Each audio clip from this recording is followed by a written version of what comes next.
Vamos à análise completa do livro A Vida Intelectual, escrito pelo padre Sertilanges. Caso tenha interesse em adquirir o livro para que você possa realizar a leitura completa e tê-lo na sua estante, acesse o link disponível na descrição do vídeo ou no primeiro comentário fixado.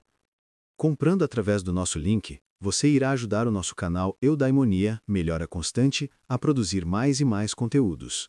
Não se esqueça de se inscrever em nosso canal, deixar um like no vídeo e compartilhar com seus amigos. Vamos lá!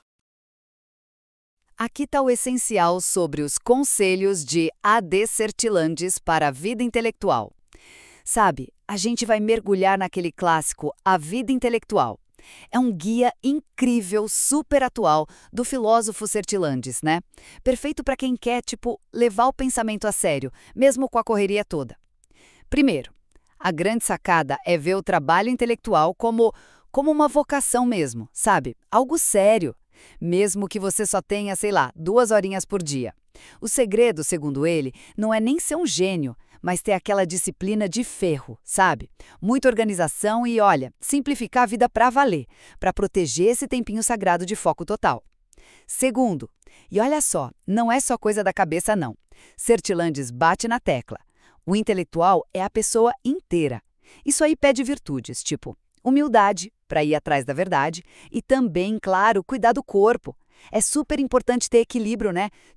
Guardar um tempo só para pensar, mas sem se isolar completamente. Manter o pé na realidade e conectar ideias de outras áreas, o que ele chama de ciência comparada, para não ficar bitolado, sabe? Para ter uma visão mais ampla. E, finalmente, aprender de verdade é mão na massa. Não é só ficar recebendo informação, não.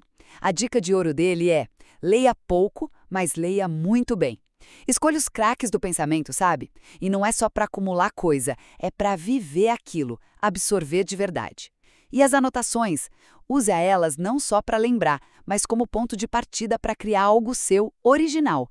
É o tal do trabalho criador. Então, resumindo, para Sertilanges, cultivar a mente é uma jornada que exige disciplina, muito equilíbrio pessoal e o engajamento total com conhecimento, de forma bem ativa. No mundo que não para, cheio de notificações e distrações, como é que se faz para cultivar uma vida de pensamento profundo, de verdade? Bom, que tal a gente mergulhar numa obra-prima de um século atrás? Vamos desvendar A Vida Intelectual, de A.D. Sertilanges, um guia que, mesmo depois de tanto tempo, continua sendo essencial para quem quer transformar a mente na sua maior ferramenta. Olha só, para começar, Sertilanges já joga essa ideia poderosa na nossa cara. Ela meio que prepara o terreno para a jornada. E é super importante entender uma coisa. Ele não está falando de isolamento, de se fechar para o mundo. Pelo contrário, ele fala de um espaço sagrado, sabe? De um silêncio produtivo, onde o pensamento tem finalmente espaço para florescer. É um convite para a gente se conectar com a gente mesmo de um jeito mais fundo e só a partir daí se conectar de verdade com o mundo. Então, o nosso caminho aqui vai ser o seguinte, em 5 passos bem claros. Primeiro, a gente vai entender o trabalho intelectual como uma vocação mesmo, quase um chamado. Depois, vamos mergulhar nos 3 pilares que sustentam tudo: como organizar a vida, a arte de trabalhar com profundidade e, claro, como se manter conectado ao mundo. E lá no final, a gente vai descobrir qual é o grande propósito por trás desse esforço todo. Ok, vamos lá. Para Sertilanges, a vida intelectual não é um hobby nem um simples emprego. É muito mais que isso. É uma consagração, uma resposta a um chamado que vem de dentro para desenvolver o espírito ao máximo. E, olha, a definição que ele traz é exigente, viu? Ter uma vocação intelectual não tem a ver com leituras superficiais ou fazer um monte de pequenas tarefas aleatórias. É sobre ir fundo, ter método e buscar essa tal plenitude do espírito o tempo todo.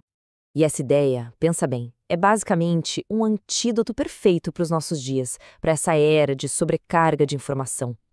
Em vez de ficar só consumindo conteúdo sem parar, o chamado aqui é para penetrar, para entender de verdade. É um convite à disciplina num mundo que vive de distração.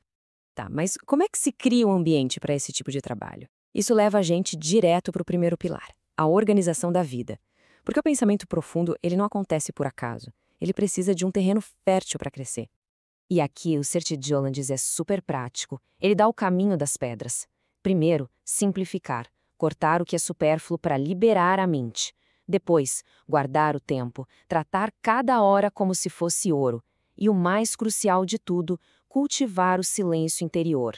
Porque é nesse espaço, nesse silêncio, que as grandes ideias realmente nascem e se conectam.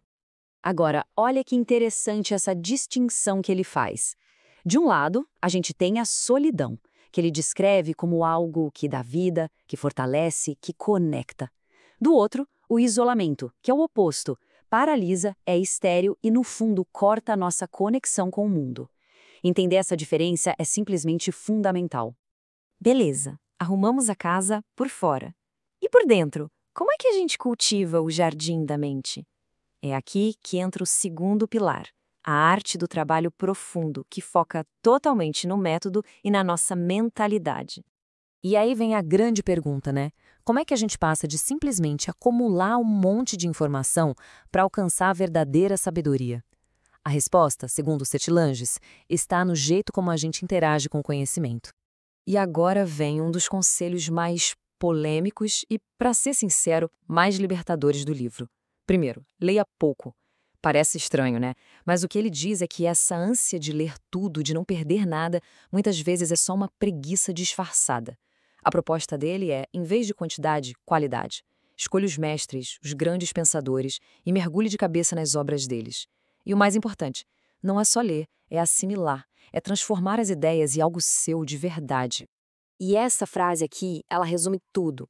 Aprender não é consumir passivamente, é recriar. É como se cada um de nós tivesse a tarefa de reconstruir todo o conhecimento dentro da própria mente, mas do nosso jeito. Então, no fim das contas, o lance é o seguinte. O objetivo final de estudar e ler com profundidade não é virar um eco dos grandes mestres. É encontrar a própria voz. A leitura é só o começo, a matéria-prima. A meta de verdade é a criação original, o domínio pessoal. Mas claro, com a vida tão para dentro, tão focada, existe um perigo, né? O perigo de se desconectar do mundo. É por isso que o terceiro pilar é tão essencial. Lembrar-se de viver, de manter o contato com a humanidade e com a vida em toda a sua riqueza. Uma forma de viver a vida como intelectual, segundo Sertilanges, é encontrar o seu único pensamento. A sacada aqui é que os grandes gênios, muitas vezes, passam a vida inteira explorando uma grande ideia, uma grande questão. Todo o trabalho deles, a vida inteira, irradia a partir desse centro. Viver a vida intelectualmente é encontrar e cultivar essa semente central que dá sentido a todo o resto. E ele nos lembra de coisas tão simples, tão bonitas, que a mente precisa de uma nutrição que não vem dos livros. Brincar, ouvir uma música, caminhar na natureza.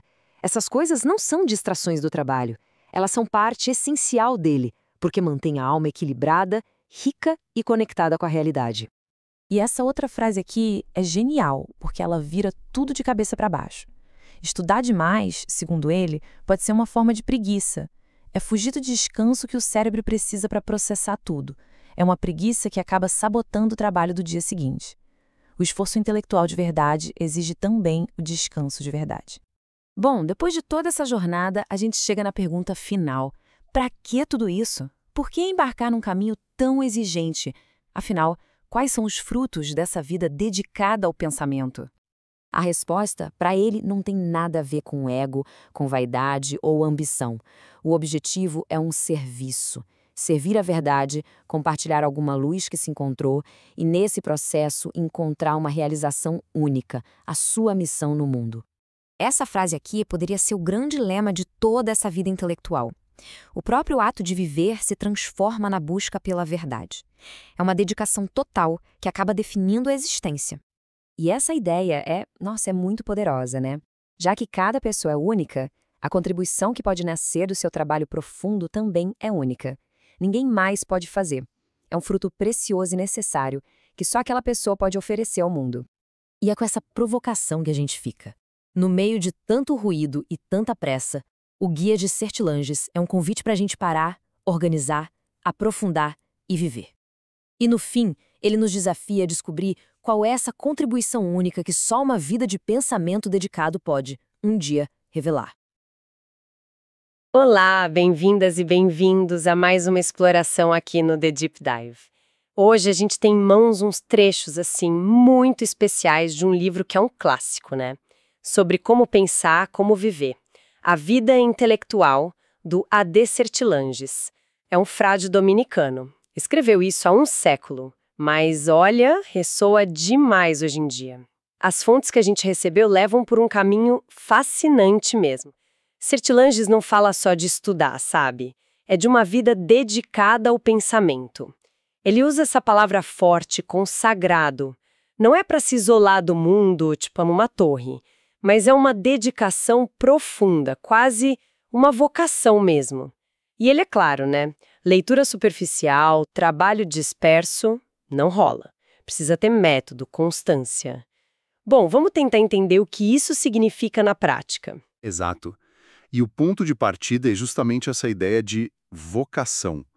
Não é um desejo passageiro, sabe? É algo que, para o Sertilanges, está meio que inscrito na gente, nas nossas aptidões, nos instintos, mas que a razão precisa confirmar. Ele sugere uma escuta atenta, sim, tanto para a voz de Deus, para quem tem fé, claro, quanto para a nossa própria natureza. É achar aquilo que realmente te puxa, sabe? E para onde você tem talento. E não é só querer, né? Fica bem claro que não tem atalho, não tem almoço grátis intelectual. Tem que abraçar o esforço, os meios para chegar no saber. É um chamado para ação, né? Principalmente para quem está começando, naquele tempo livre depois dos estudos formais. Um tempo que ele avisa, não volta. E aí vem um ponto que, olha, pode até surpreender muita gente. Sertilanges diz que não precisa ter habilidades, extraordinárias, ser um gênio. Ele fala de uma média superior, quer dizer, uma inteligência normal, mas afiada assim, que se você juntar com energia e principalmente organização, olha, pode superar o talento bruto que é indisciplinado. É a história da tartaruga e da lebre, né? Só que aplicada ao trabalho da mente. Isso é muito bom, né? Meio que liberta a gente, tira um peso. A constância, o método, valem mais que um brilho que some logo. Sem dúvida. E ele vai além, ele pensa na pessoa que trabalha sozinha, talvez sem acesso a, sei lá, bibliotecas enormes ou professores famosos. Se essa pessoa tem disciplina, tem foco interno, ela pode ir longe. Ele até cita São Tomás de Aquino falando que trocaria a vista de Paris por um bom comentário da Bíblia. Isso mostra que a solidão, quando é apaixonada pelo saber, pode render mais que ter um monte de recursos externos sem ter o foco dentro, né? E ele faz um apelo quase direto, mesmo com só 2 horinhas por dia, mas se forem reservadas, com garra, com intensidade, dá para construir um destino intelectual. E o propósito é alto. Manter a sabedoria viva, ajudar a guiar o presente, investigar as causas, ser um farol da verdade. Mas isso não pode acabar virando uma coisa meio egoísta? Uma fuga do mundo? É uma preocupação válida, sim. Mas o Sertilanges já pensa nisso. Ele alerta, e muito, contra o individualismo que não leva a nada. O individualismo estéril. Trabalhar intelectualmente, para ele, é trabalhar humanamente, é estar conectado com as necessidades, com as dores do mundo, em solidariedade. O intelectual não é um guardião de museu, sabe? Ele pertence ao tempo dele, tem que usar as ferramentas que tem para os problemas de agora. A verdade, ele insiste, é sempre atual, sempre nova. Faz sentido. Ok, então, se a vocação tá clara, se o propósito tá ligado ao mundo, quais são as bases? Assim, os alicerces para essa vida. Ele começa falando de algo que talvez a gente não esperasse em um guia de estudos. As virtudes comuns. Sim, e essa é uma das ideias mais potentes do livro, eu acho. Essa ligação que não dá para separar entre o caráter e a clareza da mente. Ele cita aquela máxima, para julgar com acerto é preciso ser grande. Quer dizer, a sua altura moral sustenta a sua capacidade de pensar direito. Separar as duas coisas seria como, sei lá, um joalheiro que vende pérolas lindas, mas vive na lama moral, entende? Como assim? Exatamente. Pensamos com todo o ser. Ele argumenta que os vícios, as paixões sem controle, a falta de integridade, essas coisas não só distraem a gente, elas podem literalmente estragar nossa capacidade de julgar, de ver a verdade. A verdade, nessa visão dele, ela meio que se mostra para quem ama ela de verdade, sinceramente. E esse amor, Bom, ele pressupõe uma vida correta. Praticar a verdade que a gente já conhece nos tornaria dignos, digamos assim, de descobrir aquela que a gente ainda não conhece. Entendi. E, além dessas virtudes mais gerais, ele menciona uma bem específica do estudante, a estudiosidade. O que seria isso? Ah, essa é interessante. É uma virtude ligada à temperança, sabe? Ao equilíbrio. Significa evitar duas coisas. A negligência, a preguiça mental, mas também o oposto, que ele chama de vancuriosidade, que é estudar pelos motivos errados, tipo, por ambição, para se mostrar, ou então estudar demais, sabe? Além das próprias forças, ou fora de hora. É aquele conselho de São Tomás. Não queira saber mais do que pode. E com calma, entrar no mar pelos regatos. E ele liga isso também ao espírito de oração, o que pode soar um pouco estranho para algumas pessoas hoje. É, pode soar. Mas não é para parar de trabalhar e ficar rezando o tempo todo, não é essa a ideia. É mais cultivar uma disposição interna constante, sabe?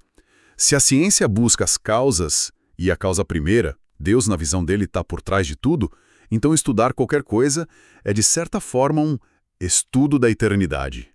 É trabalhar sabendo que existem leis maiores que regem tudo. É conectar o aprendizado com as questões fundamentais da vida. Interessante essa perspectiva. Mas o Sertilanges não fica só no espírito, né? Ele traz a coisa bem pro concreto, falando da disciplina do corpo. Parece óbvio, mas ele dá uma ênfase nisso, não dá? Muita ênfase.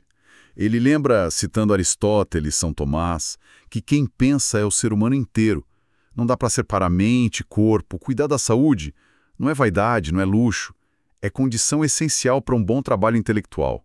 Doença crônica, falta de sono, comer mal, tudo isso afeta não só a disposição, mas o próprio caráter e, por tabela, a clareza do pensamento. E ele dá umas dicas bem práticas, né? Higiene, ar puro, exercício. Sim, ele resume a sabedoria da época que continua valendo, né?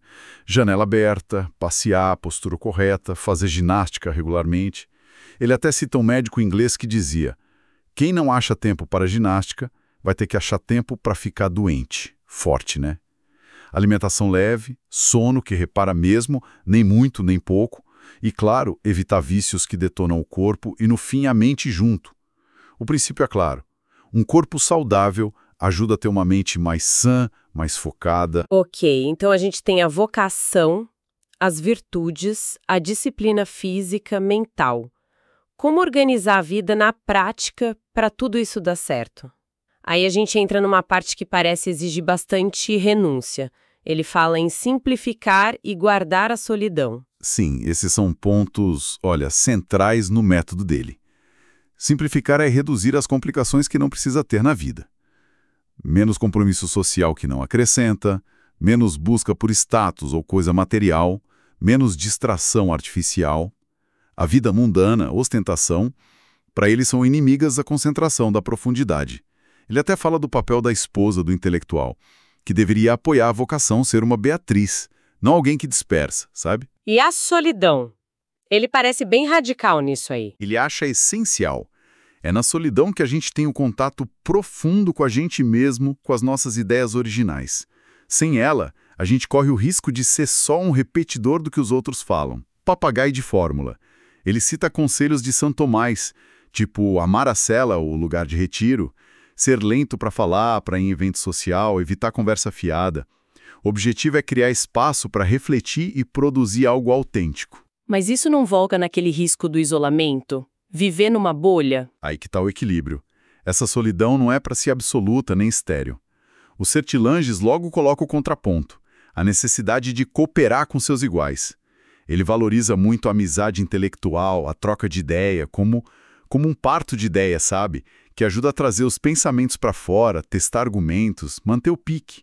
Ele sugere buscar ou até formar grupos de estudo, ou pelo menos se sentir parte dessa comunidade de quem busca o saber. Ele trata disso no cultivar as relações necessárias.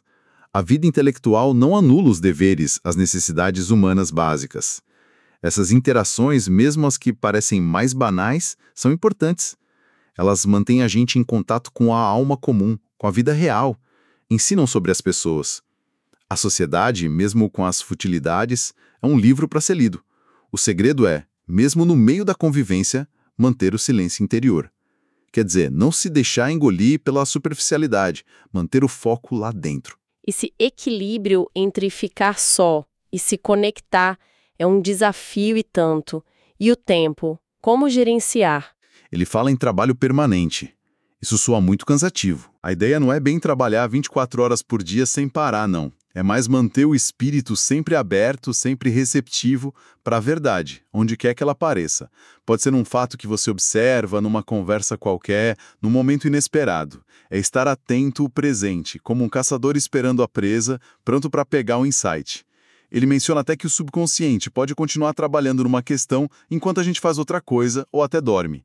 Daí aquela sugestão curiosa do trabalho noturno, de anotar ideias que surgem quando a gente acorda ou preparar a mente antes de dormir para ver se o sono ajuda. Essa ideia do trabalho noturno é, nossa, fascinante, quase mística. Mas o principal mesmo são as horas de trabalho focado, os instantes de plenitude, não? Exato. Essas são as horas que têm que ser defendidas com unhas e dentes. O Sertilanges aconselha ir direto ao ponto, sabe? Evitar ficar preparando muito tempo ou fazer aquele trabalho meia boca. É melhor ter sessões mais curtas, mas com concentração total.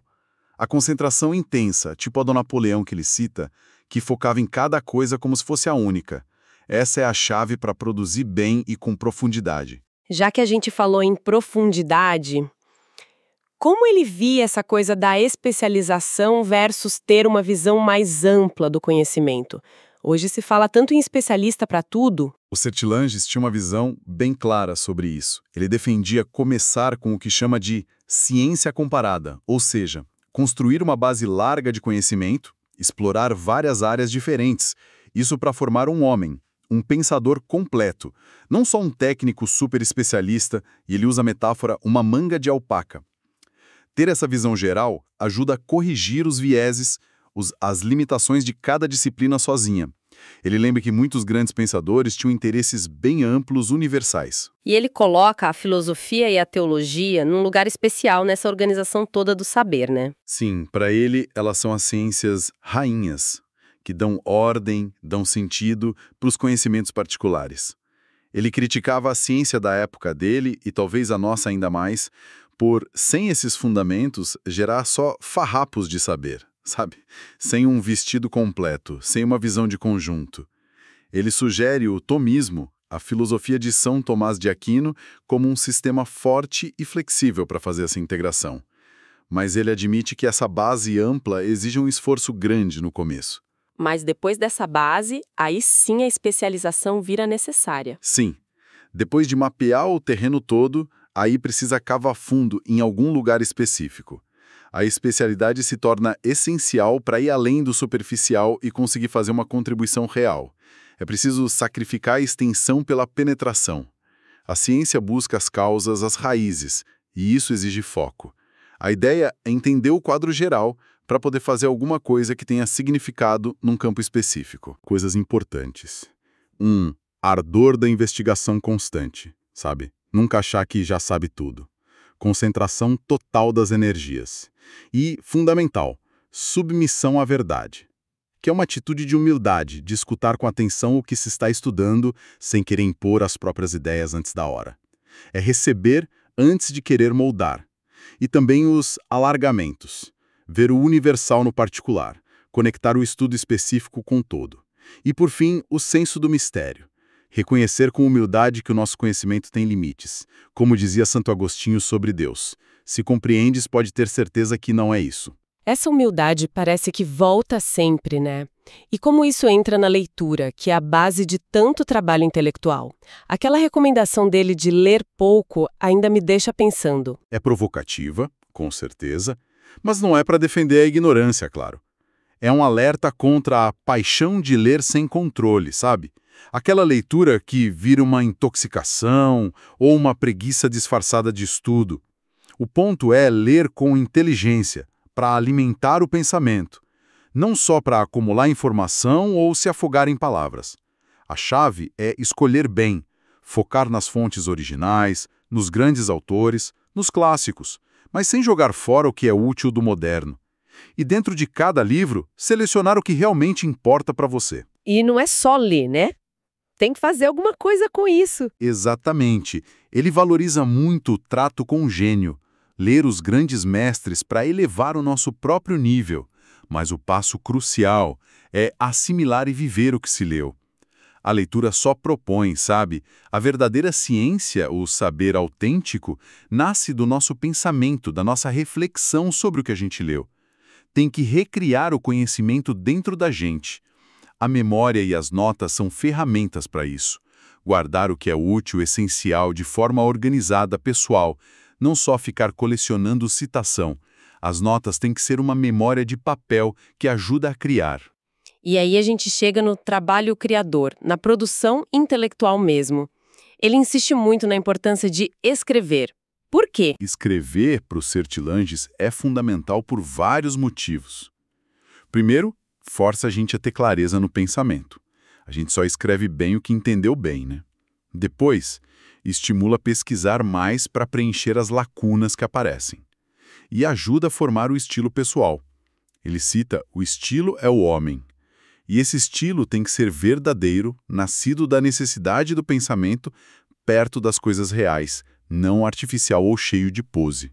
E para escrever bem, o que mais precisa? Duas coisas bem importantes: desapegar-se de si e do mundo. Quer dizer, evitar que a vaidade, a busca por aplauso, a ambição, que essas coisas contaminem a obra. O foco tem que ser na verdade, não no ego do autor. E claro, as virtudes para conseguir fazer: constância, paciência e perseverança. Superar o tédio, as dificuldades, as interrupções, a constância que vence os obstáculos, a paciência que aguenta as demoras e a perseverança que leva o trabalho até o fim. É preciso fazer tudo bem feito e até ao fim, sem largar projeto no meio, buscando a perfeição que for possível dentro das nossas capacidades e limites. É uma visão bem exigente, né? Quase heróica, assim, da vida intelectual. Mas ele não esquece do ser humano que está por trás do trabalho, certo? Como equilibrar isso tudo com a vida? Felizmente, não esquece. O último capítulo, O Trabalhador e o Homem, é justamente sobre isso. Ele insiste em guardar o contato com a vida. O estudo não pode e não deve isolar a pessoa completamente. A arte, a natureza, as experiências humanas normais, tudo isso enriquece o trabalho intelectual. Pode até gerar um insight do nada, num passeio, num concerto. É preciso saber distrair-se. O repouso não é luxo, é dever. Equilibrar trabalho e descanso, variar as atividades. E como lidar com as dificuldades e também celebrar as conquistas? Ele aconselha a aceitar as provações, as críticas, a incompreensão, os fracassos com integridade, respondendo com mais trabalho de qualidade. E tão importante quanto saborear as alegrias da vida intelectual, a alegria de descobrir algo novo, da contemplação, do crescimento pessoal, da realização na obra bem feita. Essa capacidade de achar alegria no processo manteria o intelectual sempre jovem de espírito. E, por fim, gozar antecipadamente os frutos, que é ter confiança na fertilidade do esforço que é dedicado, que é fiel. Nossa, que percurso! Fica muito claro que a vida intelectual é bem mais que um manual de como estudar. É um projeto de vida completo, né? Que busca juntar pensamento, caráter, disciplina e conexão com o mundo. Sem dúvida nenhuma. Se a gente fosse tentar resumir as lições principais, seriam, talvez, a importância de achar uma vocação verdadeira, a ligação total entre integridade moral e clareza para pensar, o poder da disciplina no tempo, no corpo, na mente, a necessidade de equilibrar a solidão para pensar fundo, com a conexão real com os outros e com a vida, e a busca sem fim pela verdade com humildade, perseverança e um senso de propósito maior. Então, o que tudo isso significa hoje? Num mundo tão diferente daquele dos Sertilanges, né? Cheio de distração digital, pressão para ser superficial. Olha, talvez signifique que esses princípios de um século atrás sobre foco, profundidade, simplicidade voluntária, solidão equilibrada e dedicação a um propósito maior são, até parece um paradoxo, mas são mais necessários do que nunca. São um contraponto muito forte para essa fragmentação, para essa velocidade toda da nossa era. Fica então uma reflexão final para o pessoal que está ouvindo. Como é que a gente pode, hoje, adaptar, não só copiar, mas adaptar essa sabedoria do Sertilanges sobre a cela bem guardada e o trabalho permanente? Como cultivar essa profundidade, esse foco no meio digital, sem virar um eremita desconectado, mas sim ser um intelectual engajado com os desafios do nosso tempo, como ele mesmo recomendava. Uma questão crucial, sem dúvida, para a gente continuar pensando. Excelente ponto para a gente fechar. Esperamos que essa nossa conversa, essa análise das fontes tenha sido valiosa. Até a próxima. Bem-vindos ao Debate. A nossa conversa hoje mergulha numa obra bem conhecida, né? A Vida Intelectual de A.D. Sertilanges. É um texto clássico, um guia mesmo para quem busca entender o espírito, as condições, os métodos do trabalho de quem se dedica ao pensamento. Sertilanges, ele explora com bastante profundidade o que é ter uma vocação intelectual. Ele detalha as virtudes que ele acha essenciais, a organização da vida, sabe? O uso do tempo, a mentalidade para o trabalho e até aquele equilíbrio delicado entre o pensador e o ser humano como um todo. Bom, e dessa fonte toda, né, surge uma questão central, que gera interpretações diferentes. Será que Sertilanges está descrevendo a vida intelectual como uma dedicação quase monástica, exigindo uma consagração total? E essa palavra, consagração, ele usa mesmo, tem um peso quase sagrado e virtudes tão específicas que tornam isso um ideal só para poucos eleitos? Ou será que, pelo contrário, ele apresenta um caminho que, tá certo, é exigente, mas é acessível? É adaptável a diferentes circunstâncias, diferentes capacidades? É um ideal inalcançável ou uma rota possível, ainda que difícil? Eu vou defender a primeira leitura. Para mim, a visão de Sertilanges aponta sim para um ideal de consagração que beira o elitismo, de uma exigência, assim, extrema. E eu vou apresentar a perspectiva oposta. Apesar da seriedade, né, da disciplina que ele exige, que é inegável, eu vejo que Sertilanges descreve um caminho difícil, sim, mas potencialmente acessível e, o que é crucial para mim, adaptável à nossa realidade humana. Bom, a minha interpretação de Sertilanges começa justamente aí, na ênfase que ele dá à figura do intelectual como um consagrado. Essa palavra já diz muito, né? Evoca um nível de dedicação que vai além do comum, quase como uma vocação religiosa mesmo, na exclusividade, na intensidade. Ele é muito claro, ele diz que a vocação intelectual requer penetração, continuidade e esforço metódico, ou seja, nada de superficialidade, de amadorismo. Não é um passatempo, é uma entrega total, que exige a aceitação dos meios, o que significa estar disposto a sacrifícios importantes, né? E uma disciplina bem rigorosa. E as virtudes que ele lista como indispensáveis são de uma ordem elevadíssima. Humildade profunda, disciplina do corpo estrita, aquele lema alma sã no corpo são, e até um espírito de oração que ele acha que deve permear todo o estudo, conectar o estudo a algo maior, transcendente. A organização da vida que ele propõe é radical também. Simplificar.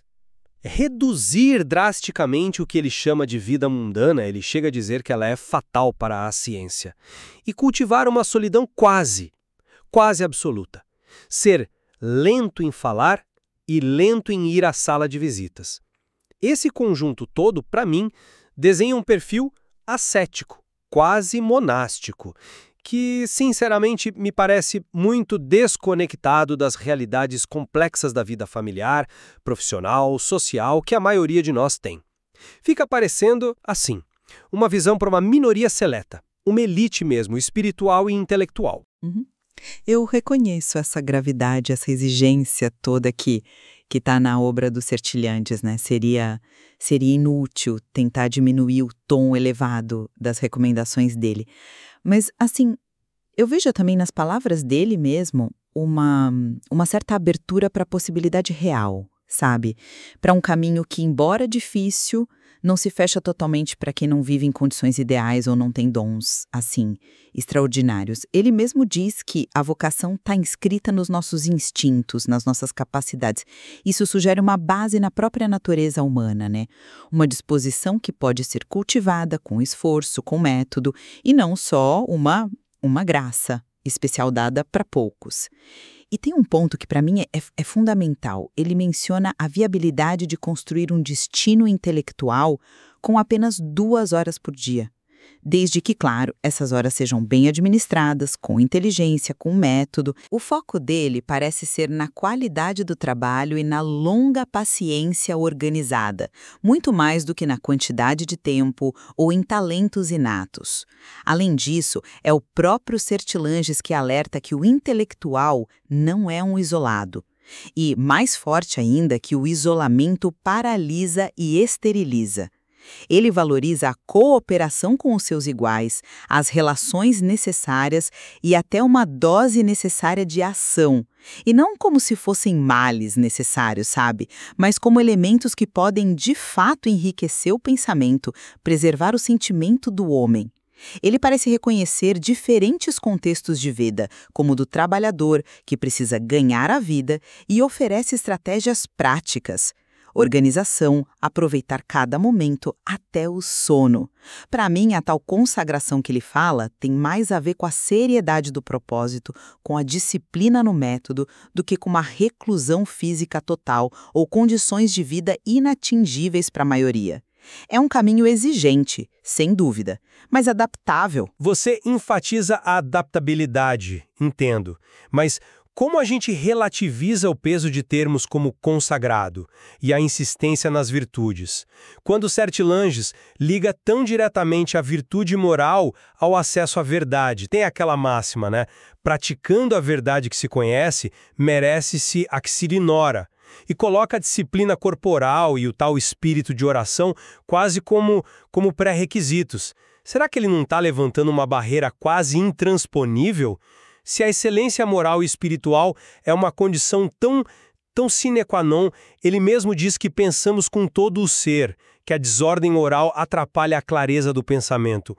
Isso não torna a vocação por natureza elitista, destinada só para quem já chegou num patamar ético e espiritual muito alto?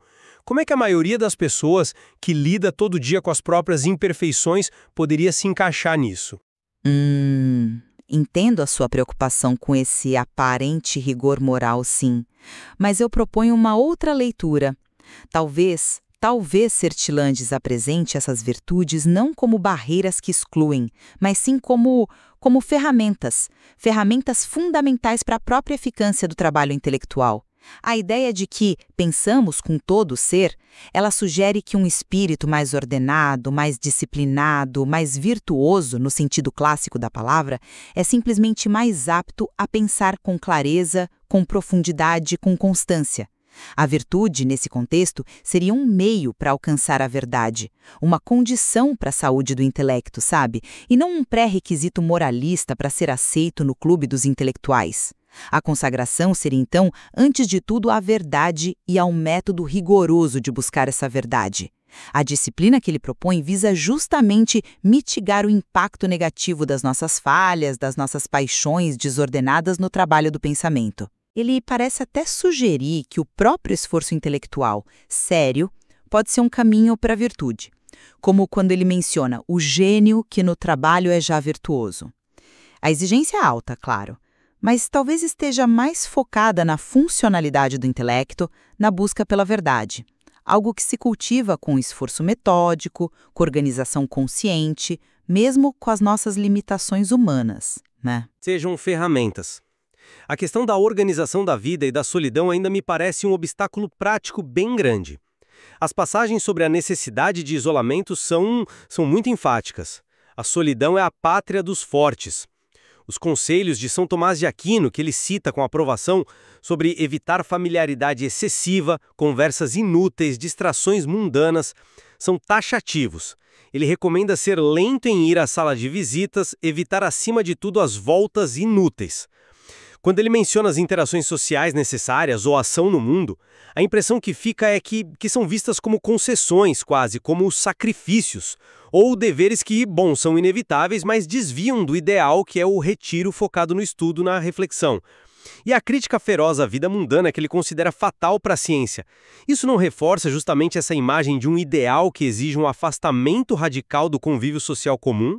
É verdade, a valorização da solidão é um ponto central, não dá para negar. Mas a gente não pode isolar essas passagens de outras afirmações igualmente fortes do próprio Sertilanges, né? O alerta de que o isolamento paralisa e esteriliza é dele. E isso é crucial.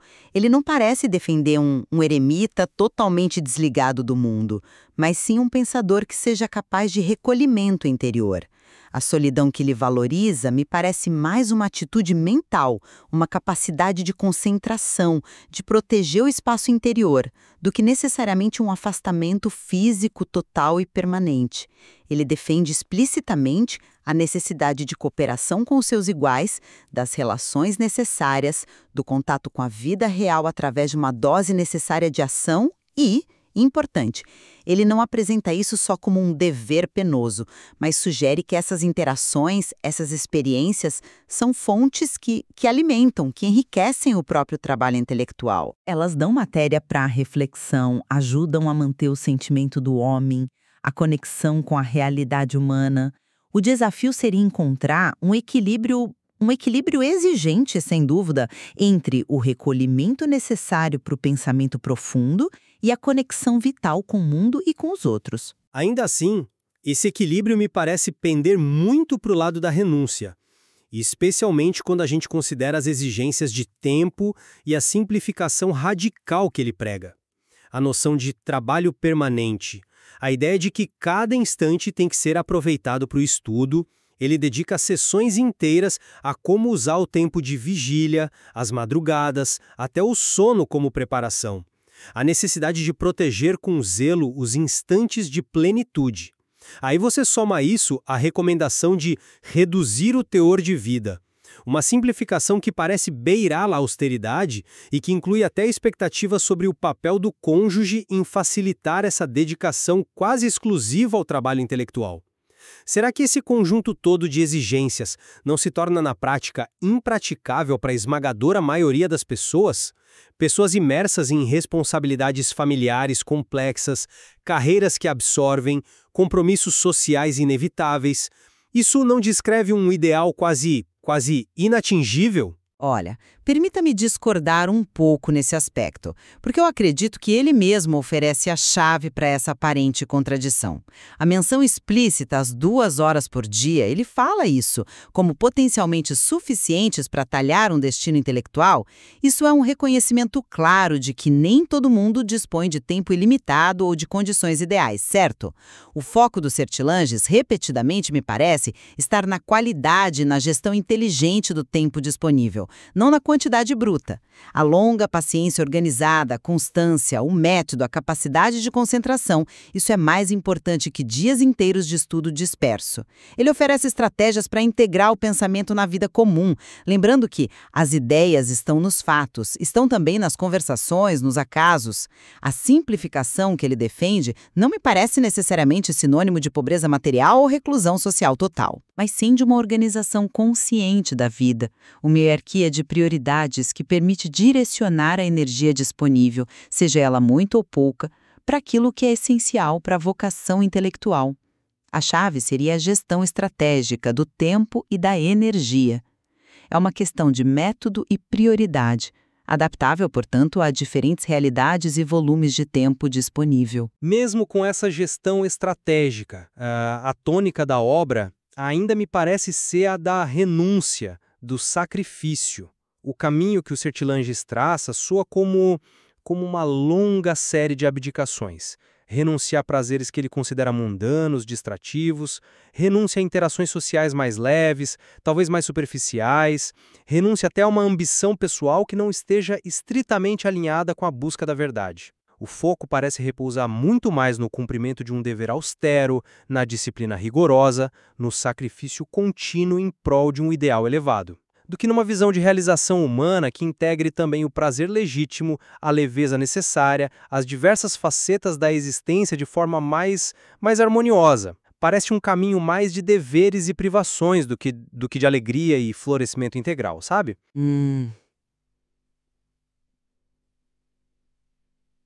Essa é uma leitura possível da ênfase na disciplina, sim. Mas a gente não pode esquecer que Sertilhanges descreve com igual intensidade as alegrias profundas e específicas que acompanham a vida intelectual autêntica.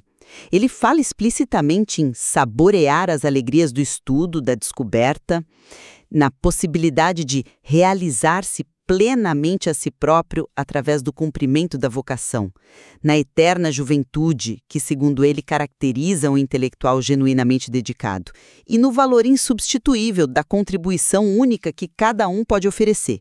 Ele afirma que cada qual tem uma obra a realizar, única. Nessa perspectiva, o sacrifício, a renúncia, não seriam um fim em si mesmos, um exercício de austeridade por si só, mas sim o meio necessário, entende? O preço a ser pago para alcançar uma forma de realização e felicidade mais elevada, mais profunda, mais duradoura. Uma felicidade que está ligada intrinsecamente ao próprio trabalho de buscar e partilhar a verdade. As renúncias seriam, então, o caminho para uma alegria maior, mais significativa, e não a negação da possibilidade de alegria. Ele vê uma satisfação profunda no exercício dessa vocação, apesar ou talvez por causa das exigências. Concluo, então, reafirmando a minha interpretação inicial.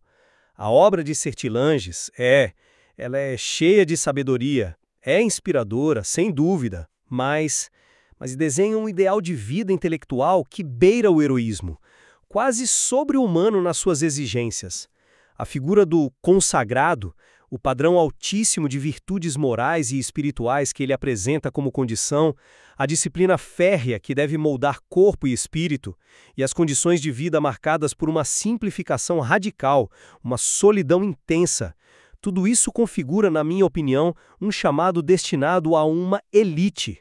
É um ideal de grande beleza, de grande nobreza, mas que na prática parece distante da realidade e das capacidades da maioria das pessoas imersas nas complexidades e demandas do mundo de hoje. Por minha vez, eu mantenho a convicção de que, apesar da existência, da inegável e central seriedade, disciplina, exigência presentes na visão de Sertilhanges, os princípios e métodos que ele defende, como a organização metódica do tempo e do trabalho, a constância no esforço mesmo que limitado, o foco no essencial, a busca por um equilíbrio funcional entre recolhimento e interação, a primazia da qualidade sobre a quantidade, tornam a vida intelectual profunda um caminho árduo, certamente, mas um caminho possível e, fundamentalmente, adaptável a diferentes circunstâncias e temperamentos.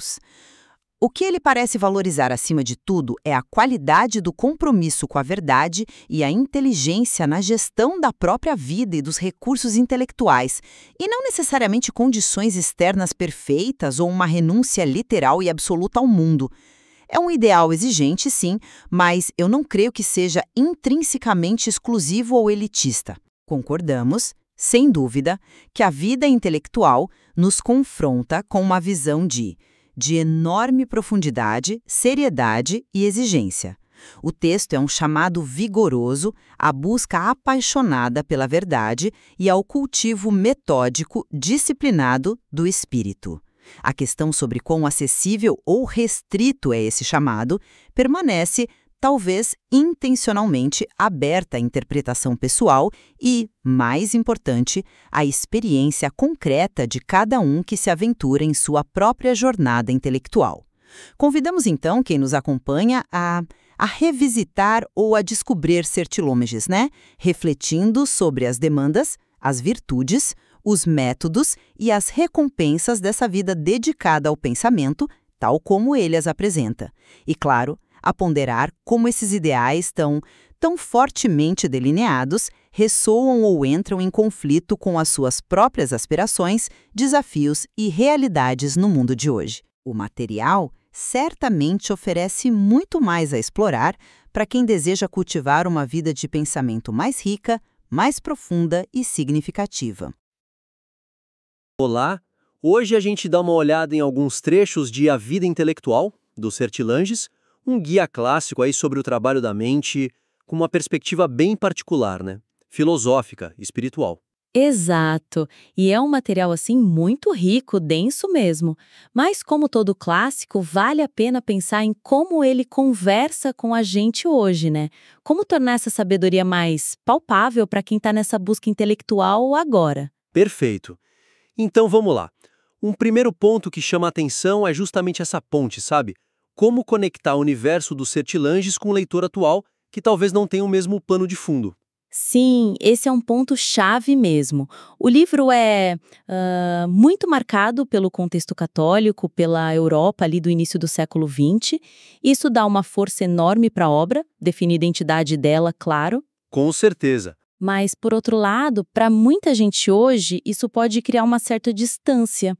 Pessoas buscando, disciplina, foco, como organizar o pensamento, mas que não se conectam diretamente com as referências, sei lá, a vida monástica ou a escolástica que ele usa tanto. Entendi. E a própria linguagem, né, é muito bonita, eloquente, mas às vezes soa um pouco formal demais, talvez um pouco datada para a sensibilidade atual. E aí, quem sabe, acaba afastando gente que se beneficiaria muito dos princípios ali. Faz sentido. Não se trata de mudar a obra, mas de, como você disse, fazer a ponte. A sugestão seria, então, buscar maneiras de ressaltar o que é atemporal ali. Como aqueles conselhos sobre, sei lá, disciplina, foco, a busca pela verdade. Como eles se aplicam aos nossos desafios de hoje? Isso. Talvez em notas, numa edição nova, ou material de apoio, ou mesmo a forma como a gente lê e discute. Destacar essa aplicabilidade universal, né? Mostrar que transcende aquele contexto específico. Exatamente. E dá para pensar em exemplos bem concretos disso. Pega, por exemplo, a importância que ele dá para a oração, para a clareza mental e tal. A gente pode traçar um paralelo direto com práticas que são mais comuns hoje, tipo mindfulness, ou mesmo aqueles momentos de reflexão mais profunda, em silêncio. Muita gente busca isso para quê? Para ter o mesmo tipo de concentração, de discernimento que ele via na oração. Não é substituir uma coisa pela outra, mas mostrar a função parecida, sabe? Entendi. É a função por trás da forma. Da submissão à verdade. Um conceito poderoso. Hoje, isso se traduz, na ética da pesquisa, na honestidade intelectual que a gente precisa ter para navegar nesse mar de desinformação. Nossa, total. Na coragem de questionar o que a gente acredita quando aparecem fatos novos. É um princípio vital hoje em dia, né, para lidar com esse caos todo. E aquela ideia de cooperar com seus iguais. Na época dele devia ser algo mais formal, talvez. Círculos de estudo, academia. Provavelmente. E hoje, essa cooperação explode, né? Colaboração online com gente do outro lado do mundo, redes que misturam áreas que ele nem sonhava, Sim. comunidades no Slack, sei lá, grupos de WhatsApp para discutir ideias. O princípio de não ser uma ilha intelectualmente continua valendo, mas as ferramentas são outras, né? Completamente diferentes. Mostrar essas pontes torna o conselho dele vivo, aplicável agora, sem tirar a profundidade. É quase uma tradução funcional para o nosso tempo. Muito bom, isso ajuda mesmo a trazer a obra para mais perto. Agora, um outro ponto. A estrutura do livro. É um banquete, né? Mas a quantidade de informação e a forma como ela é apresentada, às vezes pode parecer um pouco, sei lá, avassaladora. Totalmente. É uma riqueza impressionante, o índice já entrega isso. Ele vai dar vocação aos detalhes mínimos de como organizar o tempo, a leitura, fazer anotações. Sim, é muito detalhado. A organização geral por capítulos faz sentido, claro. Mas dentro de alguns capítulos, a sensação às vezes é de uma sequência longa de preceitos, sabe? Faça isso, evite aquilo. Para quem não está acostumado com esse estilo mais clássico, pode ser difícil saber por onde começar. Fica meio perdido, né? Exato. Você lê o capítulo sobre organizar a vida com dicas sobre simplificar, solidão, cooperação, silêncio e pensa.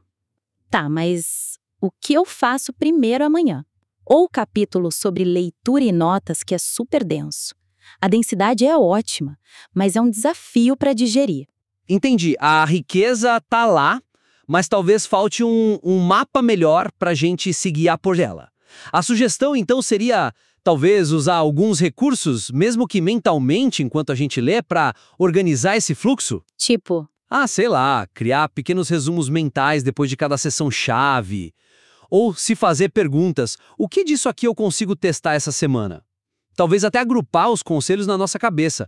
Por exemplo, naquele capítulo da organização da vida, separar o que é sobre arrumar a casa externa, tipo relações, rotina, e o que é para cultivar o jardim interno, como a solidão, o silêncio. ótima ideia criar esses andaimes mentais, né, para a gente poder escalar a montanha de informação. E pensando em exemplos mais concretos, talvez até para uma edição comentada, Sim. no capítulo sobre as 4 espécies de leitura, depois de explicar cada uma, podia ter uma caixinha tipo: pausa para pensar. Qual dessas leituras você mais deixa de lado?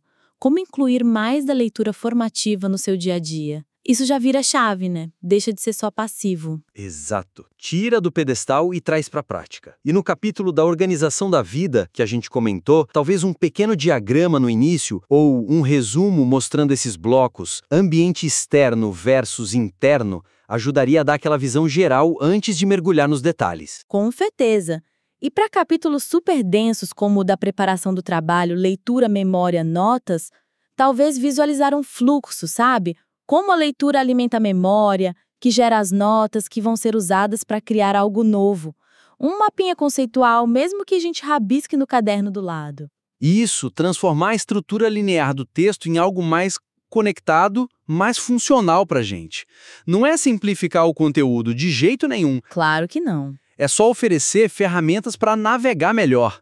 Porque a profundidade é o grande valor ali, né? A gente quer torná-la mais acessível no meio da nossa correria, da sobrecarga de informação de hoje. Exato, facilita a entrada e a permanência na riqueza da obra. Perfeito.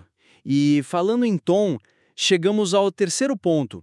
Aquele tom elevado, quase heróico, sabe?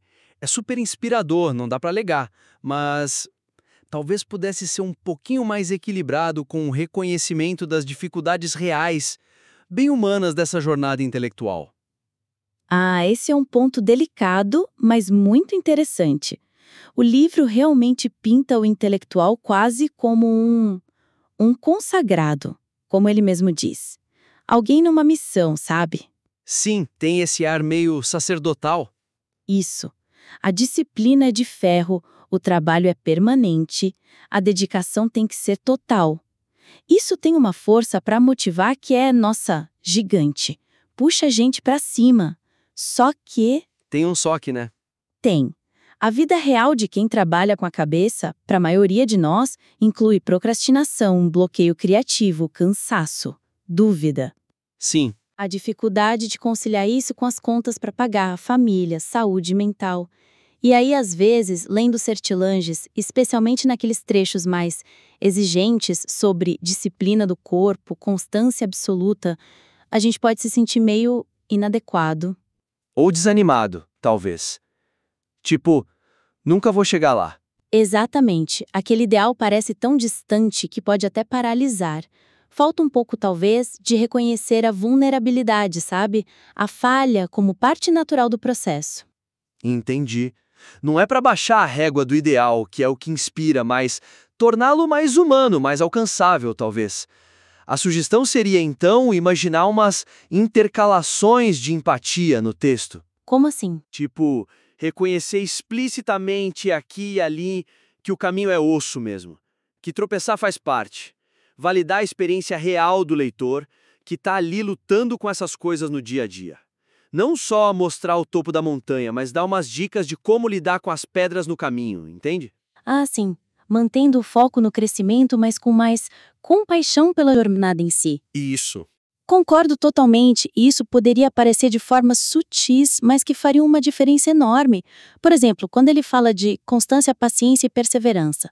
Virtudes-chave, óbvio. Fundamentais. Mas logo depois de exaltar isso, podia ter um aceno, tipo, a gente sabe, porém, que manter essa chama acesa todo santo dia é um dos maiores desafios. Se a constância falhar um dia, lembre-se, a capacidade de retomar no dia seguinte já é em si uma forma poderosa de perseverança. Nossa, isso muda tudo! Humaniza demais, tira aquele peso do tudo ou nada.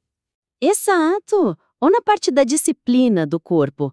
As dicas de higiene e sono são ótimas, mas um reconhecimento de que nem todo mundo parte do mesmo lugar por causa de saúde crônica, limitações ou mesmo as pressões que detonam nosso sono hoje. Com certeza. Um toque do tipo, adapte esses princípios à sua realidade, com gentileza, se conhecendo, ou ao falar de simplificar a vida, que é um conselho maravilhoso, mas talvez uma nota sutil dizendo que, olha, a vida hoje tem complexidades financeiras, familiares, que tornam essa simplificação um ato de equilíbrio constante para a maioria, não uma renúncia total. Isso não enfraquece o conselho, né? Pelo contrário. De jeito nenhum. Torna mais aplicável, menos provável de gerar culpa ou fazer a pessoa desistir. É um ajuste fino no tom que mantém a inspiração lá em cima, mas adiciona essa camada de realismo, de empatia, que para o leitor de hoje pode ser o que faz a diferença para se engajar de verdade. Sem dúvida. É como dizer, mire nas estrelas, mas tudo bem se precisar parar para amarrar o cadarço de vez em quando. Ótima analogia. Bom, acho que cobrimos bastante coisa hoje sobre como essa obra incrível pode continuar relevante, né? Recapitulando rápido nossa conversa sobre a vida intelectual, a gente falou sobre como fortalecer essa ponte com o leitor contemporâneo. Isso, como navegar melhor pela quantidade enorme de conteúdo de forma mais estruturada. E também sobre como equilibrar aquele tom idealista, super inspirador, com as dificuldades bem práticas da jornada intelectual. Exato! As ideias foram desde contextualizar os princípios para hoje, tipo ligar a oração com mindfulness ou submissão à verdade com fake news, até usar estratégias mentais ou não para organizar informação, como agrupar temas ou fazer perguntas para a gente mesmo. Uhum. E, por fim, essa sugestão de incorporar um reconhecimento mais claro das dificuldades, sabe? Normalizar os recomeços, adaptar os conselhos para cada um, para tornar o ideal mais humano, mais pé no chão. Esperamos que essa nossa troca aqui seja útil para quem está lendo ou pensando em reler os Sertilanges. Fica o convite para vocês refletirem também sobre como esses pontos batem aí na busca intelectual de cada um. E claro, se tiverem algum material ou alguma reflexão que gostariam de ver discutida por aqui, é só mandar pra gente. Isso aí. Até a próxima. Até!